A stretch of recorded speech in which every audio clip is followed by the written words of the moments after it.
It's Ron Reader digs the universe.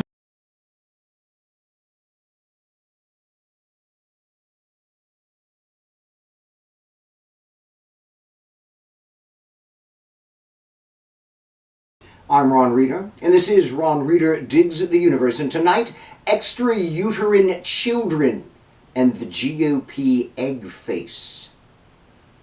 A while back, an in vitro fertilization facility in Alabama had some sort of accident resulting in the destruction of a number of frozen embryos they had stored there.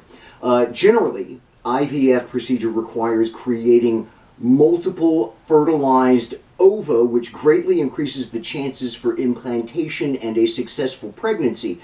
This news was not taken well by some of the couples who had lost their own embryo stashes in the accident, and two of them sued for, get this, wrongful death. The lawsuit made its way up to the Alabama Supreme Court, which released its ruling late last week. Apparently, frozen embryos are children. Extrauterine children, according to the decision, which will likely win the award for Orwellian phrase of the year. The long and the short of this is that in Alabama, the destruction of frozen embryos, which happens literally all the time in the IVF field, can now result in liability for wrongful death, maybe even criminal charges. Adding to the utterly surreal nature of the ruling is that it is obviously based on religious theology instead of legal reasoning.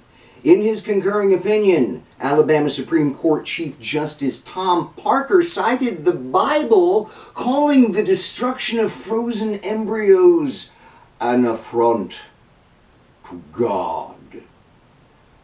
An immediate consequence of this decision is that in Alabama, in vitro fertilization is now as frozen as the embryos causing the controversy, because the IVF process usually results in the destruction of about half of all embryos created, because all embryos must now be preserved intact in perpetuity forever or else.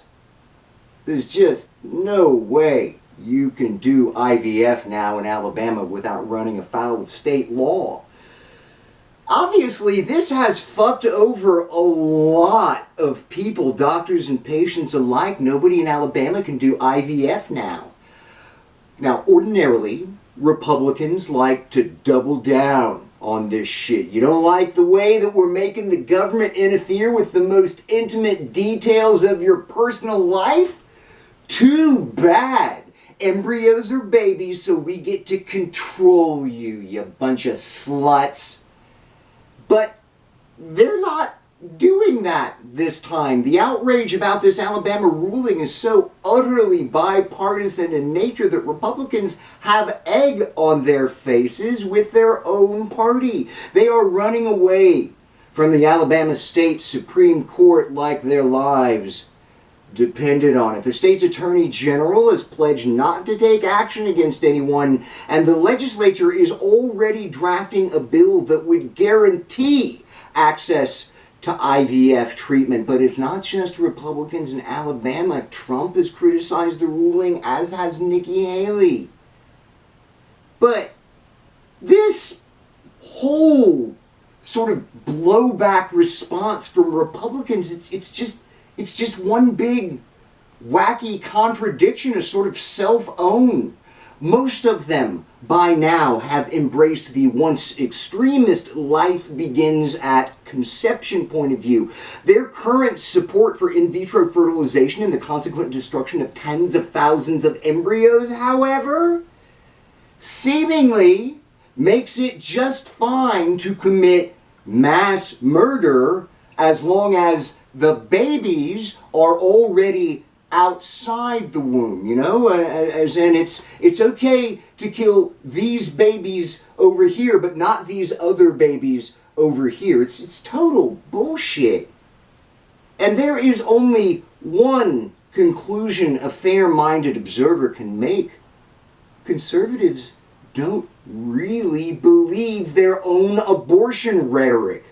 They don't really think fetuses and embryos are children, and the only reason that they've banned abortion is to punish sexually promiscuous women. Punish the sluts. That is, to control women. Consider their support for the death penalty, fetishization of guns, and love for the carnage in Gaza, getting it on with the end times. And the term pro-life becomes a sick joke. It's always been a sick joke. Anyway, they're all having a PR crisis now over their own logic. Well, that's what those motherfuckers get. I'm Ron Reeder, and this has been Ron Reeder Digs the Universe. Join me, Ron Reeder, again next week for another episode of Ron Reeder Digs the Universe.